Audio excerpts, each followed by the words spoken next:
Cumprimentamos a todos com a paz de nosso Senhor e Salvador Jesus Cristo. Estamos iniciando mais um programa EBD na TV.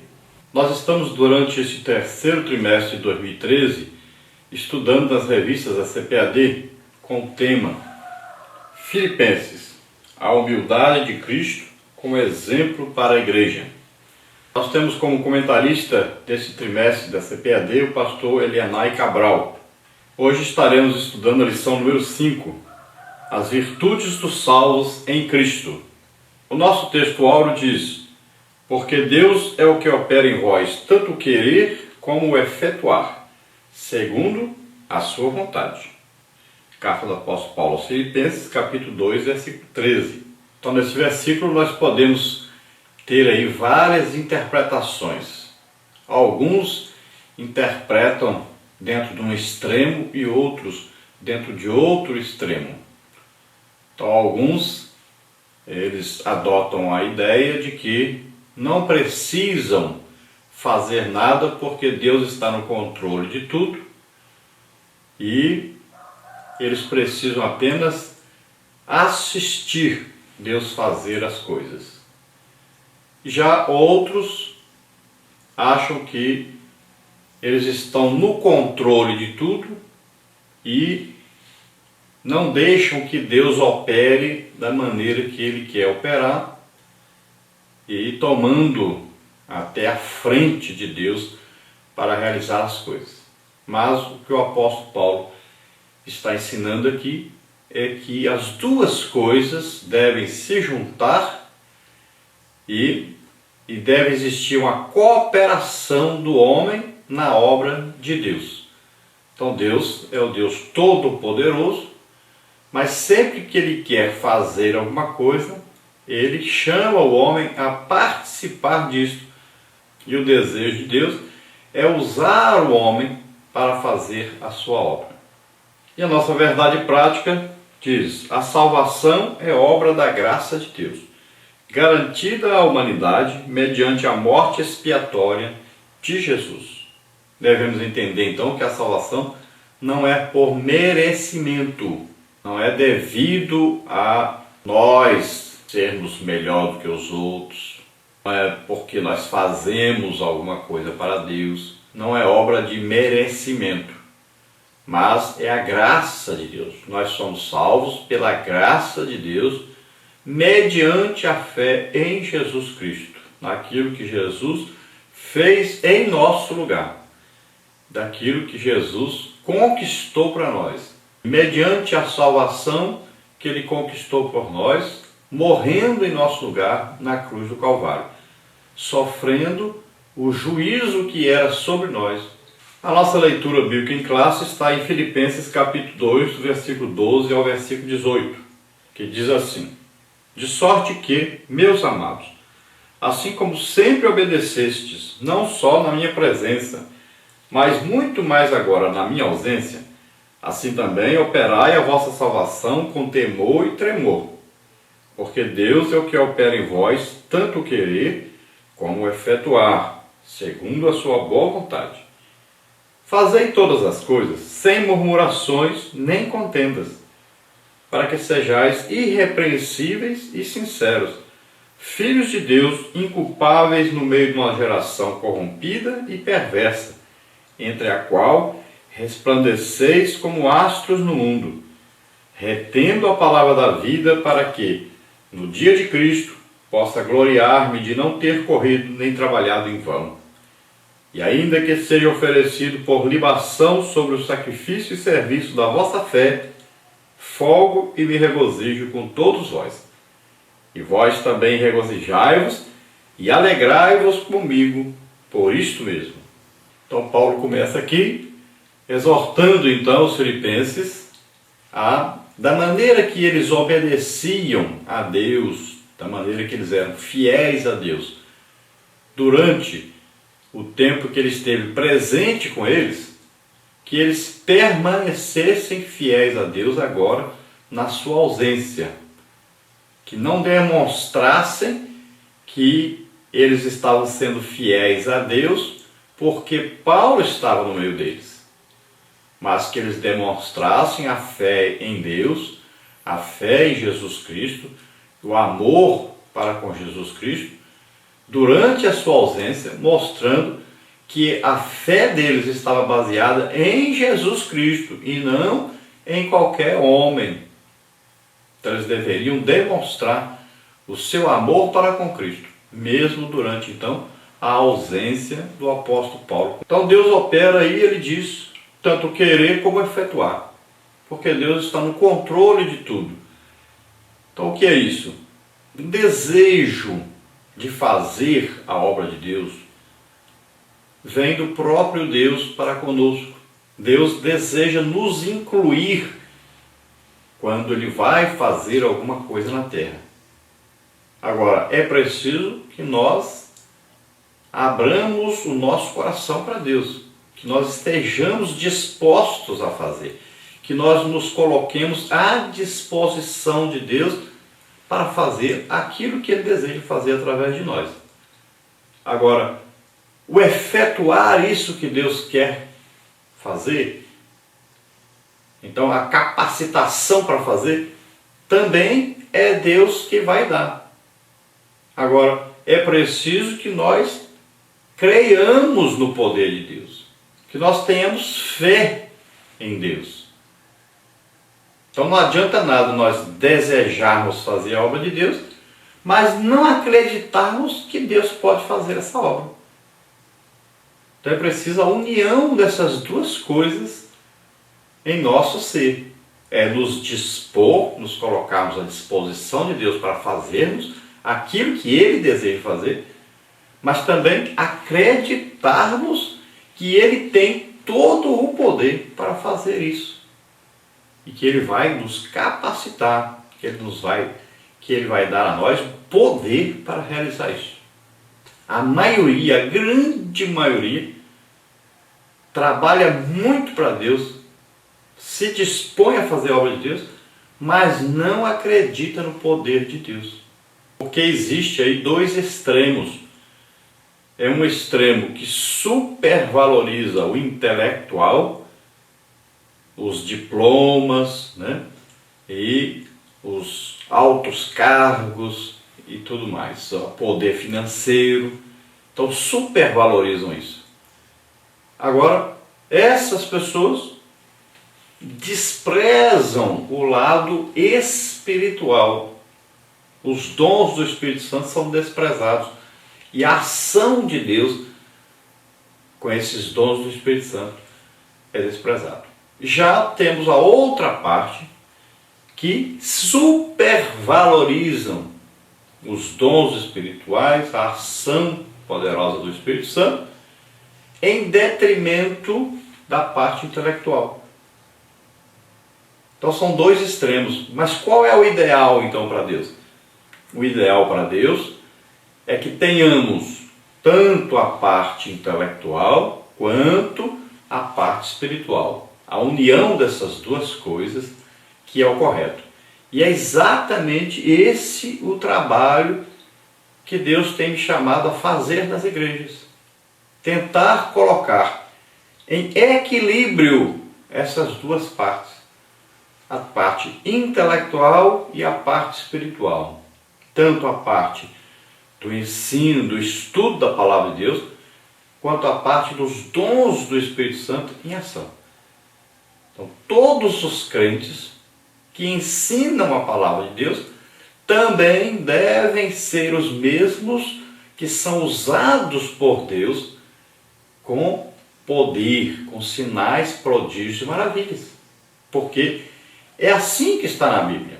Se nós olharmos para Pedro, Paulo, nós vamos ver que o ministério desses homens não era apenas o de ensinar, de pregar, mas também o de serem instrumentos de Deus para sinais, prodígios e maravilhas, e assim chamar as multidões para Deus e assim haver grandes conversões, muitas conversões. Então é preciso que o Evangelho seja pregado aí com equilíbrio, tanto parte intelectual como a parte espiritual. E ele diz: fazei todas as coisas sem murmurações nem contendas. Então o que acontece? Quando se vai fazer a obra de Deus de maneira equilibrada, o que vai acontecer? Aquela parte que é extremamente intelectual vai tentar puxar para o seu lado aquele que quer fazer a obra de Deus equilibradamente. E aquela outra parte que é extremamente espiritual, mas pouco intelectual, também vai puxar para o seu lado.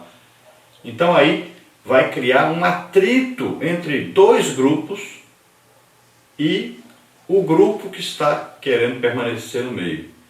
E a obra de Deus acaba sendo prejudicada porque começam a haver murmurações e contendas. Então começam a haver reclamações, discussões, separações, divisões no corpo de Cristo, por falta de equilíbrio. Então Paulo diz: para que sejais irrepreensíveis e sinceros, filhos de Deus, inculpáveis no meio de uma geração corrompida e perversa, entre a qual resplandeceis como astros no mundo. Então devemos procurar ser irrepreensíveis diante de Deus e inculpáveis. Então, o que vai acontecer? Vai acontecer contendas, vai acontecer aí dissensões, separações, discussões, vai acontecer murmurações. Agora, diante de Deus, no meio de toda essa turbulência, nós vamos procurar sempre manter esse equilíbrio entre a intelectualidade e a espiritualidade, e sempre de maneira sincera diante de Deus, sendo fiel à palavra de Deus, ao desejo de Deus e fazendo sempre a obra de Deus, sabendo que nós estamos vivendo no meio de uma geração perversa, corrompida, sabendo também que no meio da igreja sempre existirão aqueles que estarão lutando a favor do inimigo e não a favor de Deus. Aqueles que procuram desestabilizar a verdadeira obra de Deus. Então, nada pode atrapalhar a caminhada, a marcha da igreja, e nada pode atrapalhar esse equilíbrio dentro do intelectual e espiritual, sabendo que existirão sempre dois grupos que viverão no extremo e que estarão sempre em conflito uns com os outros. Mas Paulo exorta aos filipenses a se manterem equilibrados e marcharem à frente, convictos de que estão no rumo certo, fazendo aquilo que Deus deseja que eles façam. E Paulo diz: retendo a palavra da vida, para que no dia de Cristo possa gloriar-me de não ter corrido nem trabalhado em vão. Então o segredo é reter essa palavra da vida, que é o próprio Jesus Cristo, que gera a vida. É a palavra de Deus em ação, gerando vida, tanto naqueles que pregam, quanto naqueles que recebem a pregação. Então Paulo tem o desejo de, quando chegar à presença de Deus, poder apresentar os filipenses como frutos do seu trabalho para com Deus. E não de repente saber que eles não tinham sido aproveitados por Deus. E Paulo diz: ainda que seja oferecido por libação sobre o sacrifício e serviço da vossa fé, folgo e me regozijo por todos vós. Então Paulo diz: ainda que eu esteja sofrendo, ainda que eu esteja passando por tanta necessidade, por tanta angústia, por tanta perseguição, eu ainda me alegro, porque o resultado do meu sofrimento é o benefício de vocês. Então Paulo, ele achava o seguinte: ele poderia passar por qualquer coisa, desde que as pessoas permanecessem salvas, desde que mais pessoas fossem sendo salvas. Então não importava pelo que ele teria que passar, pelo sofrimento que ele estaria sujeito. O importante eram as almas, porque ele lembrava que Jesus Cristo, por causa de nós, pela nossa salvação, sofreu e morreu por nós na cruz. E vós também regozijai-vos e alegrai-vos comigo por isso mesmo.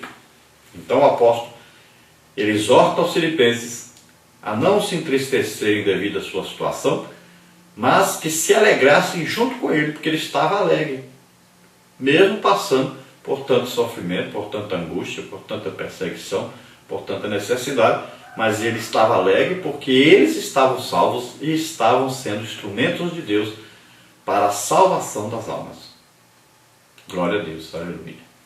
Então aqui entra a obediência dos filipenses. O que é essa obediência? Paulo diz que é uma virtude daquele que se dispõe, se coloca à disposição de Deus para fazer a obra de Deus.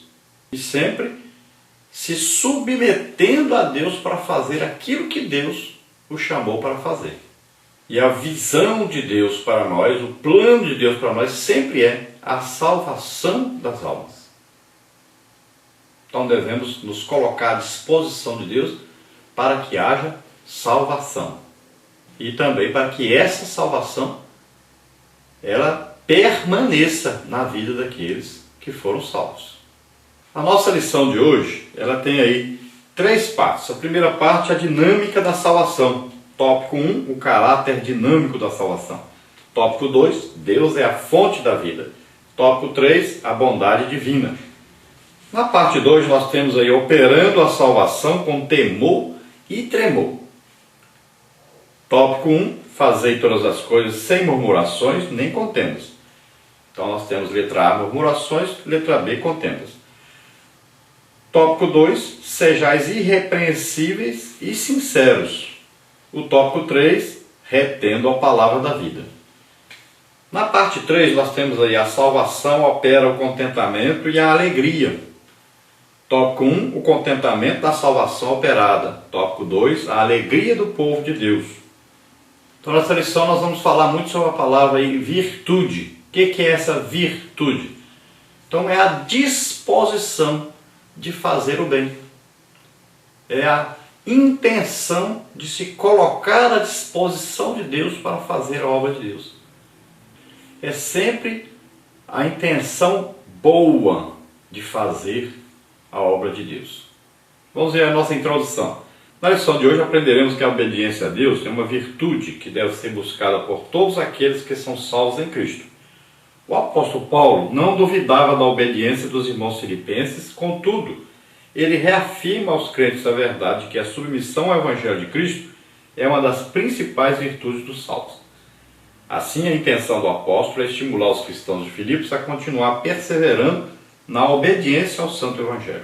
Então, Paulo destaca aqui para os filipenses que o principal na vida do crente é esse desejo de fazer a obra de Deus, de ajudar no plano de Deus de salvação de todos os homens. Todo cristão, a partir do momento que ele aceita Jesus como Senhor e Salvador, ele já deve ter essa virtude, ou seja, esse desejo de fazer o bem, tanto praticando as boas obras, como também trabalhando na salvação das almas. Todo cristão deve ter esse desejo de ver as almas salvas e fazer alguma coisa para que isso aconteça. Então ele coopera na obra de Deus. Deus coloca nele o desejo, através do Espírito Santo, que derrama o amor de Deus em seu coração, e Deus também o ajuda a fazer, capacitando-o para fazer esta obra maravilhosa de salvação das almas. Nós temos aí um quadro na revista do professor, falando sobre a dinâmica da salvação. Número 1, obra realizada e consumada na cruz. O brado de Cristo na cruz está consumado, representa o significado atemporal da salvação. Nele somos salvos do passado, guardados do presente, mas esperançosos no futuro. O pecado não tem mais poder sobre a vida do discípulo de Cristo. Portanto, agora nenhuma condenação há para os que estão em Cristo Jesus. Romanos 8:1. Então, quando Cristo diz está consumado, ou seja, está terminado, o que está terminado? A antiga aliança acabou, começa a nova aliança. Começa agora a época da graça de Deus. não é por merecimento, mas a salvação é pela graça de Deus. Não é pelas nossas obras, mas é pela graça de Deus, mediante a fé no sacrifício que Jesus Cristo fez em nosso lugar. Então nós somos declarados salvos a partir do momento que nós confessamos a Jesus como Senhor e Salvador. E essa salvação é atemporal, quer dizer, não está sujeita apenas ao presente e nem apenas ao futuro, mas ela é uma salvação permanente, desde que nos conservemos fiéis a Cristo. Então é uma salvação que nos traz certeza de justificação no presente e nos traz esperança no futuro de estarmos para sempre com o Senhor. Número 2, o progresso da operação da salvação. É bem verdade que nós estamos plenamente redimidos porque habitamos num corpo corrompido. Mas as palavras de Agostinho de Hipona têm muito a nos dizer sobre como devemos lidar com essa tensão. A permanência da concupiscência em nós é uma maneira de provarmos a Deus o nosso amor a Ele, lutando contra o pecado por amor ao Senhor e, sobretudo, no rompimento radical com o pecado, porque damos a Deus a prova real do nosso amor. Então a salvação, ela pode ser perdida, desde que a pessoa não permaneça fiel a Deus. Por que isso? Porque nós estamos num corpo corrompido, um corpo que é descendente lá de Adão, que a semente do pecado entrou em Adão e passou a toda a raça humana. Então todos nós temos desejos para o pecado. E uma maneira de provarmos que realmente amamos a Deus é exatamente vencermos esse desejo pecaminoso que existe em nosso corpo. Nosso corpo, ele não deseja ir para o céu. Ele é feito do pó da terra e o desejo dele é viver na terra. Então, aqueles desejos pecaminosos que nasceram através de Adão, da sua desobediência para com Deus, isso vem todos os dias tentando-nos, fazendo com que nós desejemos aquilo que o corpo deseja. E como nós somos seres espirituais, nascemos de novo, o Espírito Santo mora em nós, então nós vamos ter sempre o desejo de agradar a Deus.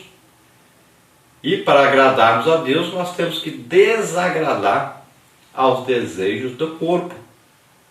Tem uma luta constante. São os desejos pecaminosos e os desejos espirituais. Então, se nós vivemos da maneira que o mundo vive, aí então nós desagradamos a Deus. Nós não podemos amar as coisas materiais mais do que as espirituais. Esse é um grande risco que o ser humano corre desde o momento que ele aceita Jesus como Senhor e Salvador. Ou ele vai se apaixonar pela Bíblia, vai buscar os dons espirituais, está todo o tempo buscando esse lado espiritual, ou então ele vai se deixar levar pelo materialismo e vai começar a desejar mais as coisas materiais do que as coisas espirituais. E vai trabalhar a sua mente, o seu coração, mais nas coisas materiais do que nas espirituais. Esse é o grande problema que acontece com muitos crentes dos dias de hoje. Estão mais apaixonados pelas coisas materiais do que pelas espirituais. Pouco se vê alguém investindo a sua vida na busca das coisas espirituais, das riquezas espirituais, e que são as principais hoje, os dons espirituais, para podermos ajudar as pessoas a terem legítimas conversões e libertação das obras de Satanás. Então a salvação aí, ela acontece na hora que a pessoa aceita Jesus como Senhor e Salvador, mas ele vai ter que entrar para um processo de santificação, de separação para Deus. Um processo de luta contra o pecado constante para manter essa salvação. Até quando? Até agora o tópico 3 aqui desse quadro. A plenitude da salvação, número 3. Vivemos a vida cristã numa tensão entre o já e o ainda não. Isto é, o reino de Deus está entre nós, mas não se manifestou plenamente. Temos a esperança de uma transformação gloriosa que permeará toda a terra quando da vinda de Jesus. Porque a ardente expectação da criatura espera a manifestação dos filhos de Deus, Romanos 8,19. Então, essa luta de carne contra espírito, de espírito contra carne, só termina no dia do arrebatamento ou da nossa morte. Então nós devemos estar sempre buscando aí esse futuro glorioso, acreditando nesse futuro glorioso, vivendo nessa esperança de que um dia estaremos para sempre com o Senhor. Vamos ver a nossa parte 1 então, a dinâmica da salvação. Tópico 1, o caráter dinâmico da salvação. No texto de Filipenses 2,12, podemos destacar 3 aspectos da salvação operada em nossa vida pelo Senhor Jesus. O primeiro refere-se à obra realizada e consumada de forma suficiente na cruz do Calvário. É a salvação da pena do pecado. Não somos mais escravos e sim libertos em Cristo. Então vamos ver aí 3 aspectos da salvação. E o primeiro é esse aí. Jesus realizou a obra da salvação, morrendo por nós na cruz do Calvário. Então nós somos comprados para Deus, resgatados, redimidos. Então Jesus fez tudo o que era preciso fazer para que nós fôssemos salvos. Nós não precisamos fazer nada para sermos salvos, apenas acreditarmos. O segundo aspecto diz respeito ao caráter progressivo da salvação na vida do crente. Mesmo que o nosso corpo ainda não tenha sido transformado, resistimos ao pecado e este não mais nos domina. Então, o segundo aspecto é quando nós aceitamos a Jesus como Senhor e Salvador, a partir daí somos salvos. Mas acontece que nós vamos ter uma luta constante para manter essa salvação e não cairmos dessa salvação. Não obstante o fato de a salvação eterna vir de Deus, Paulo diz que o Senhor nos chama a zelar e a desenvolvê-la em nosso cotidiano. Então nós temos que zelar por essa salvação e temos que manter essa salvação. De que maneira? Vivendo uma vida santa, santificando-nos. Lá em Apocalipse diz, quem é santo, santifique-se mais ainda.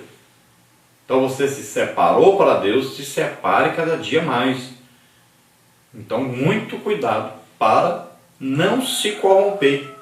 Cuidado para não amar mais o mundo do que a Deus. Cuidado para não amar mais as coisas materiais do que as espirituais. Então, mantenha-se ocupado na obra de Deus.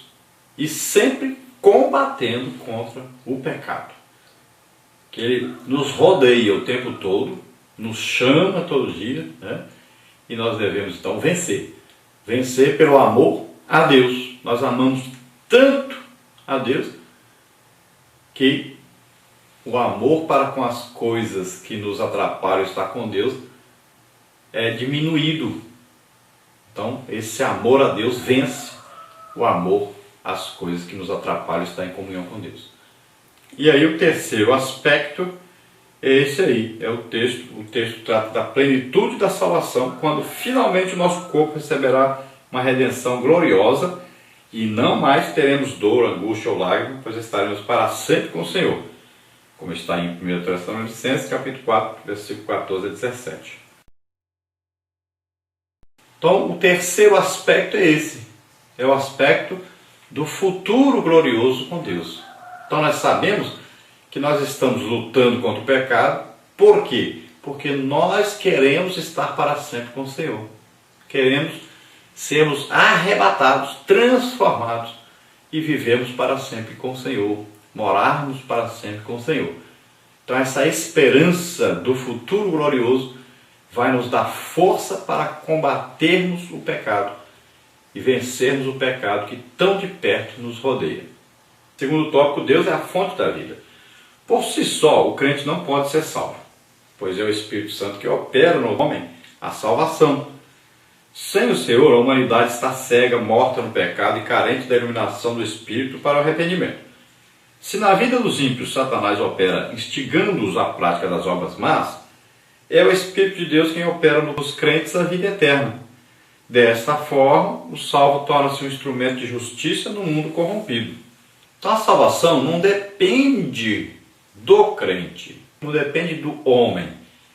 Ela é uma obra do Espírito Santo no homem. Então você ouve a pregação do Evangelho e o Espírito Santo convence-o do pecado, da justiça e do juízo. Então é uma obra de Deus. Você só precisa se dispor a ouvir, né? Então você sente o desejo de estar com Deus, de conhecer Deus. E o Espírito Santo então vem com a ação de convencer você do pecado, da justiça e do juízo. E aí você se converte, aceita Jesus como Senhor e Salvador.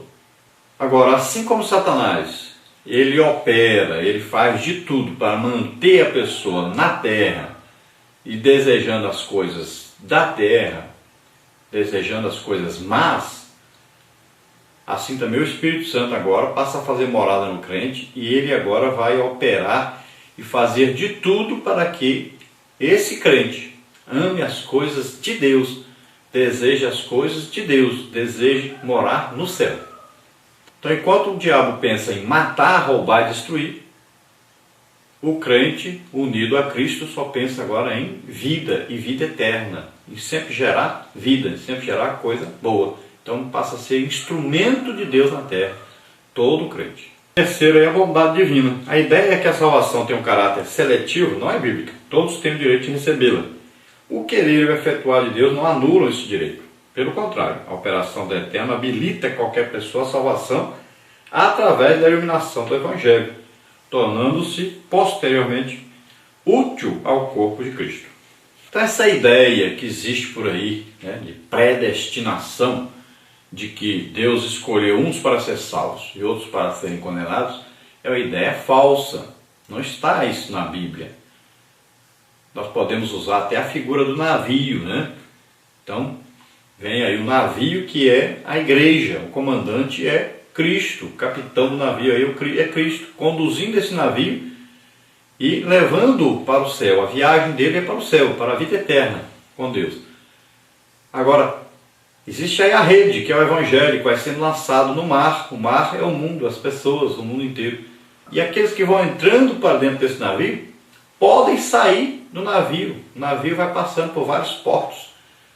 Quem quiser sair, sai. Agora quem quiser entrar, entra. Quem permanecer no navio com o comandante Jesus Cristo, chega ao céu, chega à vida eterna. E quem sair do navio, então perde a salvação.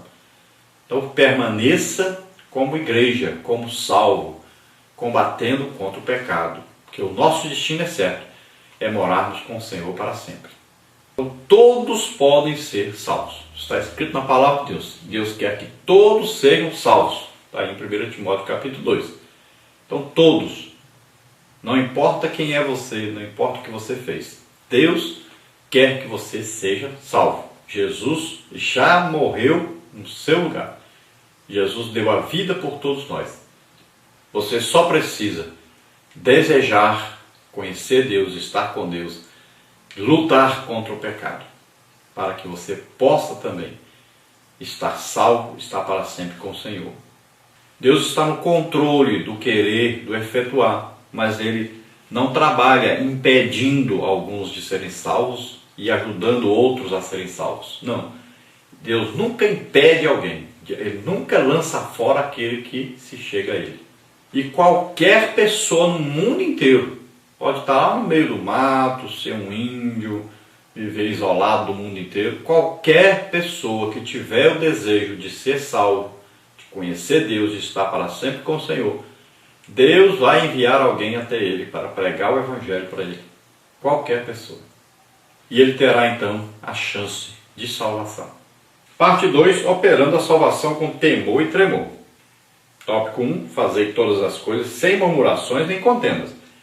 No versículo 14, o apóstolo Paulo destaca duas posturas nocivas à predisposição dos filipenses. Primeira postura nociva é a murmuração. Então, o Antigo Testamento descreve a murmuração dos judeus como uma atitude de rebelião. Então, o que é a murmuração? É a rebelião contra a vontade de Deus, contra o desejo de Deus. Então, é lutar contra aquilo que Deus deseja fazer. Vamos ver esse exemplo aí. Quando os israelitas atravessaram o deserto sob a liderança de Moisés, passaram a reclamar da pessoa do líder hebreu. Para eles, Moisés jamais deveria ter estimulado a saída do povo judeu do Egito. Esse ato constrangeu o homem mais manso da face da terra, e os israelitas receberam dele a alcunha de geração perversa e rebelde. Tal titulação não se aplicava aos filipenses, pois eles não eram rebeldes nem murmuradores. Ainda assim, o apóstolo Paulo os exortou a fazer todas e quaisquer coisas sem murmurações ou queixas, tal como convém aos mansos. Então aqui, um exemplo lá com Moisés. Murmuraram contra Moisés, não aceitaram a liderança de Moisés e eles queriam que Moisés os levasse de volta para o Egito. Porque lá eles diziam, lá pelo menos nós temos comida para comer. Deus oferece a eles uma grande libertação, uma terra para que eles fossem donos dessa terra. Deus oferece para eles um descanso, e o que eles fazem? Eles começam a reclamar, a murmurar, porque eles não desejavam passar por qualquer tipo de sofrimento para alcançarem aquilo que Deus desejava para eles. Então assim, existem muitos crentes hoje que não aceitam qualquer tipo de sofrimento, de batalha na sua vida cristã. Qualquer sofrimento, batalha que existe, ele então se volta contra a sua liderança, ele se volta contra o próprio Deus, porque ele não aceita sofrer pelo Evangelho, não aceita passar por dificuldades por causa do Evangelho, não aceita perseguição por causa do Evangelho. Então ele acha que o Evangelho vai mantê-lo livre de doenças, de problemas financeiros, de problemas com pessoas que vão contra ele. Então ele acha que a vida cristã é um mar de rosas, sem nenhum tipo de problema. Então começa a murmurar contra as coisas de Deus. Então Paulo, quando vê que os filipenses estão passando também por algumas dificuldades, ele já se preocupa para não haver esse tipo de problema de murmuração, de reclamação, principalmente contra Deus. Então aqui é como se ele dissesse, olha, se vocês passarem por perseguição, por sofrimento, por angústia, por algum problema financeiro, olhem para mim, vejam o que eu estou passando, e eu estou alegre, estou feliz com Deus. Não perdi minha salvação por causa disso. Então vocês, cuidado. Vocês vão passar por problemas, mas não se desviem. Não deixem a Deus, não murmurem contra Deus. Depois aí, contendas. Em o Novo Testamento, a expressão grega para contendas é dialogismos. Essa expressão descreve as disputas e os debates inúteis que geram dúvidas e separações na igreja local. É o mesmo que discussões, litígios e dissensões. Infelizmente, muitos hoje as promovem, levando inclusive seus irmãos aos tribunais. 1 Coríntios 6, de 1 a 8. Esta definitivamente não é a vontade de Deus para a igreja. Então, contendas. Contendas significa que vai haver aí uma discussão. Vão entrar aí numa briga e que muitas vezes vão colocar até pessoas descrentes para participarem dessa briga, dessa discussão. Por quê? Porque aqueles que querem viver no pecado não aceitam ser repreendidos. E agora eles fazem o quê? Eles contendem contra aqueles que os repreendem. Eles querem viver sem nenhum tipo de reclamação contra eles. Querem viver da sua maneira. E aí existe a contenda, a discussão. E o problema é que existem no meio da igreja pessoas que querem viver sem pagar suas contas em dia, pessoas que querem viver no pecado de adultério, pessoas que querem viver na diversão, nos banquetes, viver como se não existisse a obra de Deus, como se o crente não precisasse sofrer pelas almas, como se não houvesse aí uma guerra contra Satanás e seus demônios. Querem viver na vida mansa. E quando se encontram com alguém que quer viver uma vida para Deus, que querem se dedicar à obra de Deus, que não concordam com eles, aí pronto, existe a contenda. E Paulo diz para os filipenses, evitem isso, porque gera divisão na igreja, gera descontentamento, gera problemas e mais problemas. Então ele diz, evite.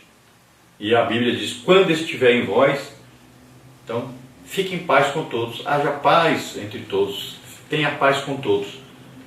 Então a contenda deve ser evitada de toda maneira. Vai deixar de existir? Não.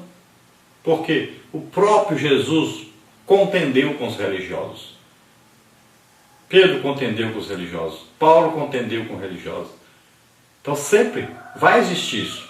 Principalmente com falsos crentes, com falsos obreiros, que tentam de toda maneira atrapalhar aquele que quer fazer a obra de Deus, de maneira a agradar a Deus e não aos homens.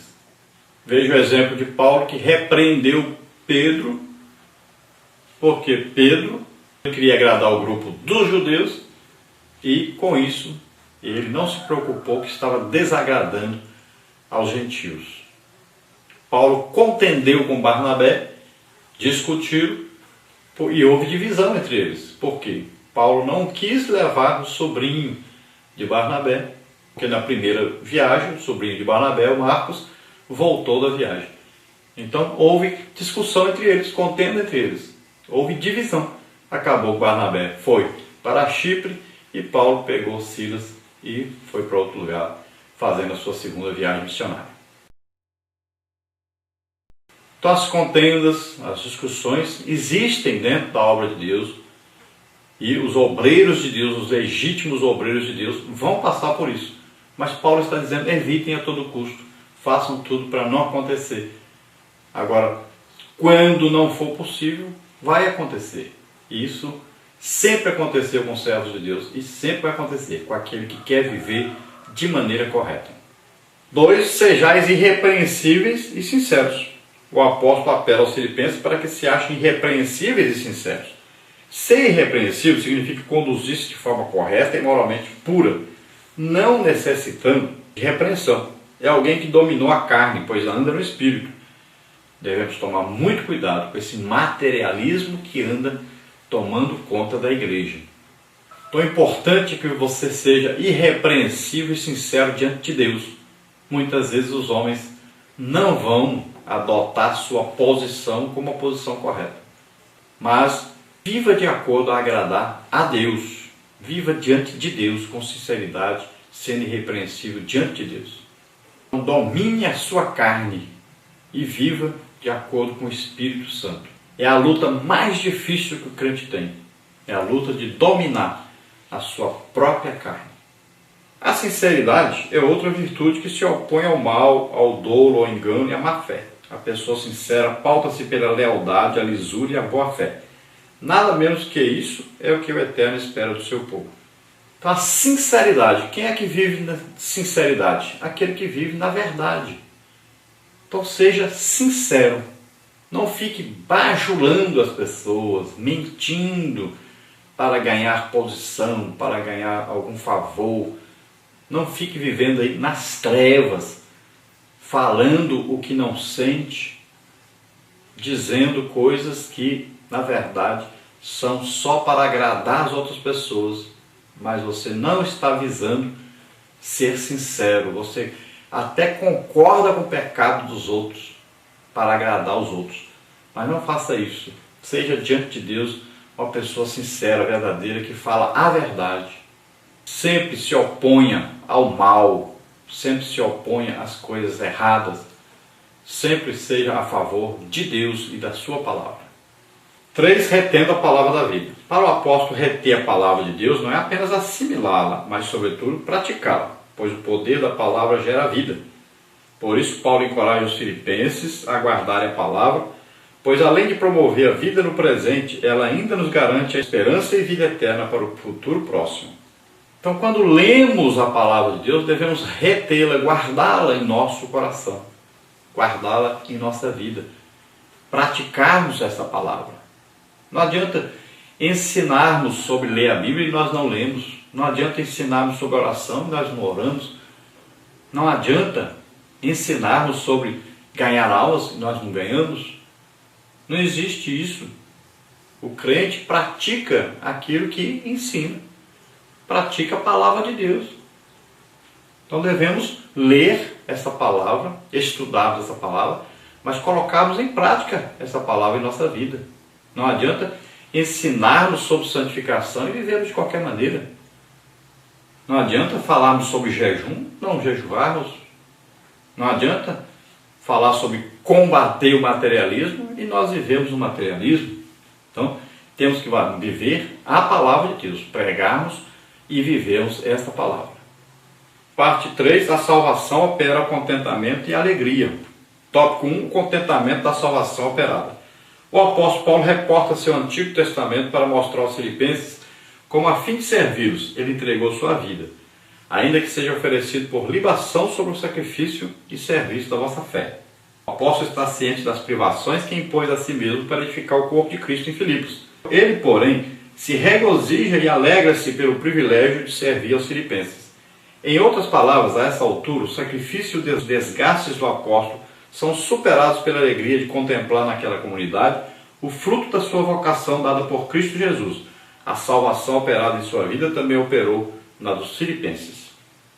Então, quando Paulo olha para trás e vê tanta coisa que ele passou para que os filipenses fossem salvos, e olha agora para o presente, preso, perseguido, ele enxerga o futuro e se alegra porque enxerga o futuro. Ele enxerga a salvação deles.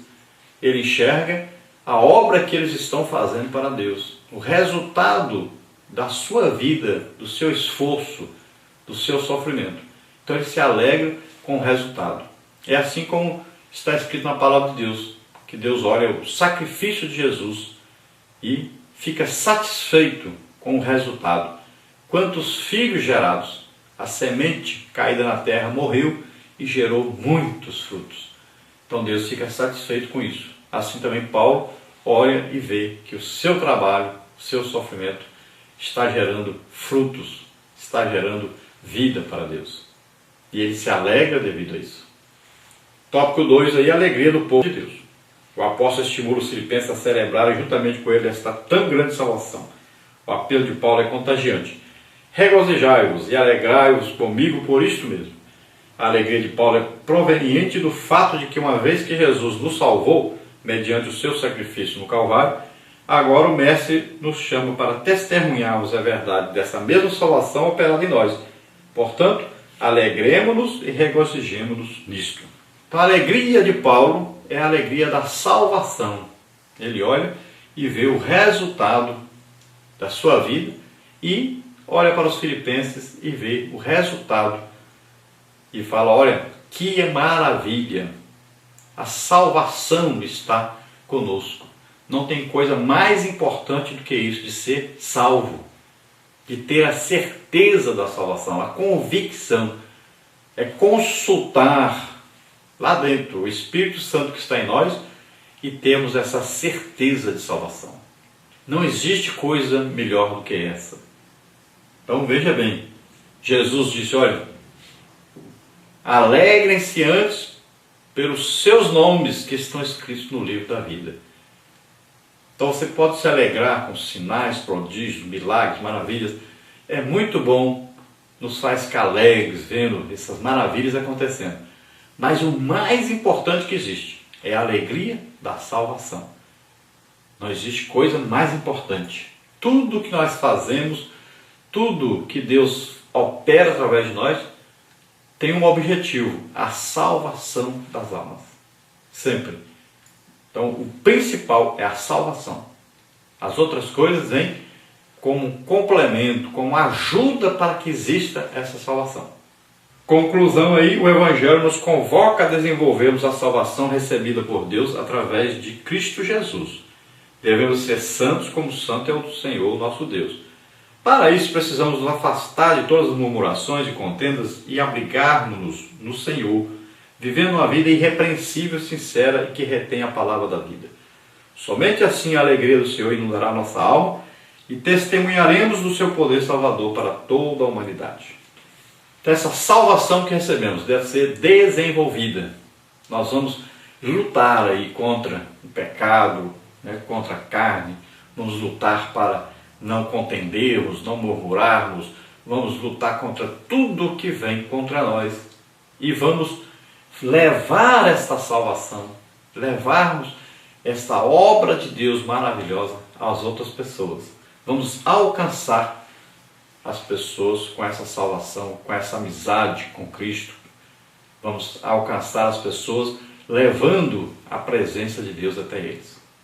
Mantenhamos então uma vida irrepreensível, uma vida santa, sincera, diante de Deus e dos homens. Glória a Deus, aleluia. Se você deseja nesse momento receber essa salvação, é simples.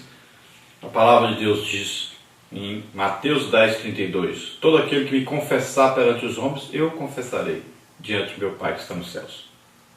Em Romanos 10, Paulo disse, com a tua boca confessares ao Senhor Jesus, e em teu coração creres que Deus o ressuscitou dos mortos, serás salvo. Então, vamos orar juntos agora. Pai querido, em nome de Jesus, te apresentamos essas vidas que se chegam a Ti, arrependidos, Senhor, dos seus pecados. Ó Senhor, ajuda agora, Senhor, abre os seus corações para Ti, convencendo-os do pecado, da justiça e do juízo através do Espírito Santo.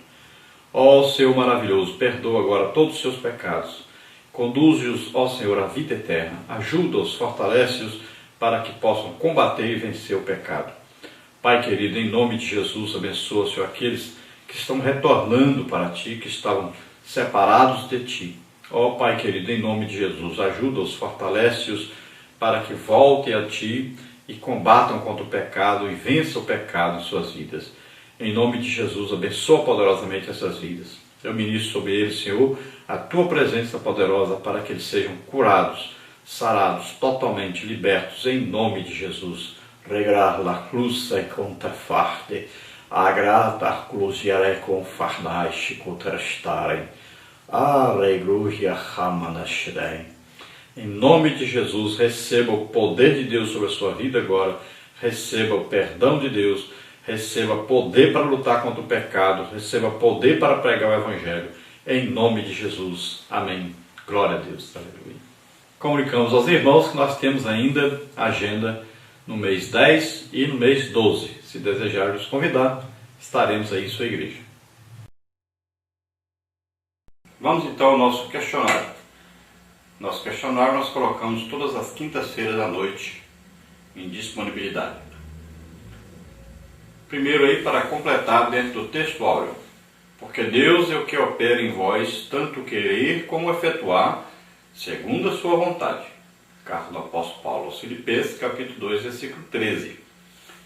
Dentro agora da verdade prática, para completar. A salvação é obra da graça de Deus, garantida à humanidade mediante a morte expiatória de Jesus. Dentro agora dos comentários da introdução, pergunta número 3. Para Paulo, qual a virtude que deve ser buscada por todos aqueles que são salvos em Cristo? Então, a obediência. A submissão ao Evangelho de Cristo é uma das principais virtudes dos salvos. A intenção do apóstolo é estimular os cristãos de Filipos a continuar perseverando na obediência ao Santo Evangelho. Dentro da primeira parte, a dinâmica da salvação, pergunta número 4. Quais os 3 aspectos da salvação operada em nossa vida pelo Senhor Jesus que podemos destacar no texto de Filipenses 2,12? Complete. Então, o primeiro aspecto refere-se à obra realizada e consumada de forma suficiente na cruz do Calvário. É a salvação plena do pecado. Não somos mais escravos e sim libertos em Cristo, como está em Romanos 8,1. O segundo aspecto diz respeito ao caráter progressivo da salvação na vida do crente. Mesmo que o nosso corpo ainda não tenha sido transformado, resistimos ao pecado e este não mais nos domina. Romanos 8,9, confere com 1 de João 2,1 e 2. Não obstante, o fato de a salvação eterna vir de Deus, Paulo diz que o Senhor nos chama a zelar e a desenvolvê-la em nosso cotidiano. O terceiro aspecto é a plenitude da salvação quando finalmente o nosso corpo receberá uma redenção gloriosa e não mais teremos dor, angústia ou lágrima, pois estaremos para sempre com o Senhor. 1 Tessalonicenses, capítulo 4, versículo 14 ao versículo 17. Pergunta número 5. Deus é a fonte da vida. Por que o salvo torna-se um instrumento de justiça no mundo corrompido? Por si só, o crente não pode ser salvo. Filipenses 2,13. Pois é o Espírito Santo quem opera no homem a salvação. João 16, de 8 a 11. Sem o Senhor, a humanidade está cega, morta no pecado e carente da iluminação do Espírito para o arrependimento. Se na vida dos ímpios Satanás opera, instigando-os à prática das obras más, 2 Tessalonicenses capítulo 2, versículo 9, é o Espírito de Deus quem opera nos crentes a vida eterna. João 16, 7 a 12, confere com Romanos 8, 9 e 14. Pergunta número 6. De acordo com a bondade divina, quem pode ser salvo? A ideia que a salvação tem um caráter seletivo não é bíblica. Todos têm o direito de recebê-la. O querer e o efetuar de Deus não anulam o direito à salvação. Pelo contrário, a operação do Eterno habilita qualquer pessoa à salvação através da iluminação do Evangelho.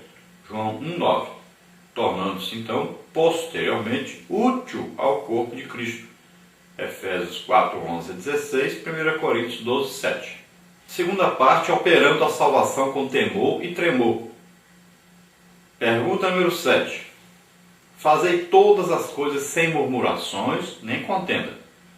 No versículo 14, o apóstolo Paulo destaca duas posturas nocivas à predisposição dos filipenses. Quais são? Complete.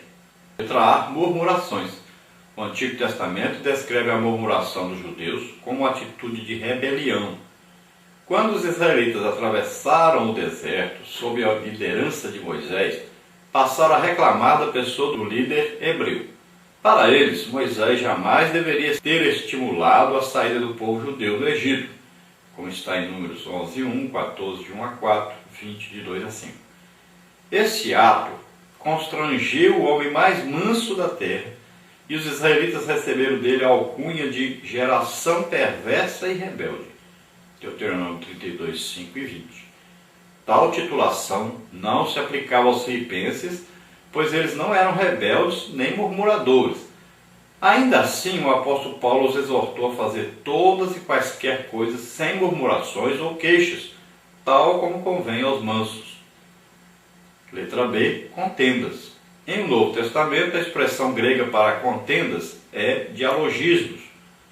Essa expressão descreve as disputas e os debates inúteis que geram dúvidas e separações na igreja local. É o mesmo que discussões, litígios, dissensões. Infelizmente, muitos hoje as promovem, levando inclusive seus irmãos aos tribunais. 1 Coríntios 6, de 1 a 8. Esta definitivamente não é a vontade de Deus para a sua igreja. Número 8. Sejais irrepreensíveis e sinceros. O apóstolo apela aos filipenses para que se achem irrepreensíveis e sinceros. O que isto quer dizer? Ser irrepreensível significa conduzir-se de forma correta e moralmente pura, não necessitando de repreensão. É alguém que dominou a carne, pois anda no Espírito. Gálatas 5, 16 e 17.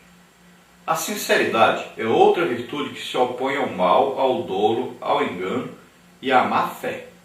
A pessoa sincera pauta-se pela lealdade, a lisura e a boa fé. Nada menos que isso é o que o Eterno espera do seu povo. Número 9. O que é reter a palavra da vida para Paulo? Então, para o apóstolo, reter a palavra de Deus não é apenas assimilá-la, mas sobretudo praticá-la, pois o poder da palavra gera vida. Hebreus 4:12. Paulo encoraja os filipenses a guardarem a palavra, pois além de promover a vida no presente, ela ainda nos garante esperança e vida eterna para o futuro próximo. Parte 3. A salvação opera o contentamento e a alegria. Pergunta número 10. Como era para Paulo o contentamento da salvação operada nos filipenses? Então o apóstolo Paulo reporta-se ao Antigo Testamento para mostrar aos filipenses como, a fim de servi-los, ele entregou sua vida. ainda que seja oferecido por libação sobre o sacrifício e serviço da vossa fé. Versículo 17. O apóstolo está ciente das privações que impôs a si mesmo para edificar o corpo de Cristo em Filipos. Ele, porém, se regozija e alegra-se pelo privilégio de servir aos filipenses. Em outras palavras, a essa altura, o sacrifício e os desgastes do apóstolo são superados pela alegria de contemplar, naquela comunidade, o fruto da sua vocação dada por Cristo Jesus. A salvação operada em sua vida também operou na dos filipenses. Pergunta número 11. Qual o motivo da alegria do povo de Deus para Paulo? O apóstolo estimula os filipenses a celebrarem juntamente com ele esta tão grande salvação. Hebreus 2:3. O apelo de Paulo é contagiante. Regozijai-vos e alegrai-vos comigo por isto mesmo. Versículo 18. A alegria de Paulo é proveniente do fato de que, uma vez que Jesus nos salvou mediante o seu sacrifício do Calvário, agora o Mestre nos chama para testemunharmos a verdade desta mesma salvação operada em nós. Portanto, alegremo-nos e regozijemo-nos nisto. Agora a conclusão, pergunta número 12, para completar. O Evangelho nos convoca a desenvolvermos a salvação recebida por Deus através de Jesus Cristo. Devemos ser santos como santo é o Senhor nosso Deus. Para isso, precisamos nos afastar de todas as murmurações e contendas e abrigarmos-nos no Senhor, vivendo a vida irrepreensível, sincera e que retém a palavra da vida. Somente assim a alegria do Senhor inundará a nossa alma e testemunharemos do seu poder salvador para toda a humanidade. Glória a Deus, aleluia.